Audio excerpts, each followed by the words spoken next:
জাহিলিয়তের ঘোর অন্ধকারের যুগে মদিনা শহরটিকে মানুষ ইয়াসরিব নামে ডাকত। ইমাম নববী রহমতুল্লাহি আলাইহি তার বিখ্যাত গ্রন্থ শরহুন নববীতে অত্যন্ত সূক্ষ্মভাবে ব্যাখ্যা করেছেন। কিছু মুনাফিক ও অন্যান্য ব্যক্তিবর্গ মিলে এর নাম দিয়েছিল ইয়াসরিব। রাসূলুল্লাহ সাল্লাল্লাহু আলাইহি ওয়াসাল্লাম এই ইয়াসরিব নামটি অপছন্দ করলেন।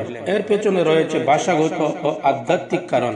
ইমাম নববী রাহমাতুল্লাহি আলাইহি বলেন, রাসূল সাল্লাল্লাহু আলাইহি ওয়াসাল্লামের ইয়াসরিব নাম অপছন্দ হওয়ার কারণ হলো এর অর্থ হচ্ছে তিরস্কার ও একে অপরকে হে প্রতিপন্ন করা।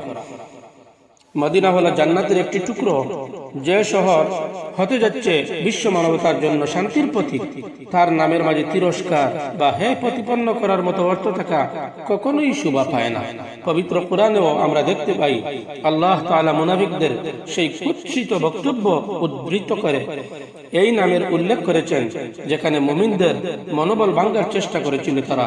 ইয ক্বালাত তাইফাতুম মিনহুম ইয়া আহলা ইয়াসরিবা লা মুকামা লাকুম ফারজিউ, এবং যখন তাদেরই মধ্যকার কতিপয় লোক বলেছিল, হে ইয়াসরিববাসী, এখানে তোমাদের কোনো স্থান নেই, সুতরাং তোমরা ফিরে যাও।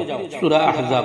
রাসূল সাল্লাল্লাহু আলাইহি ওয়াসাল্লাম মদিনায় আসার পর শহরটির নাম মদিনা রাখলেও মুনাফিকরা ইচ্ছাকৃতভাবে একে পুরাতন নাম ইয়াসরিব বলে ডাকে।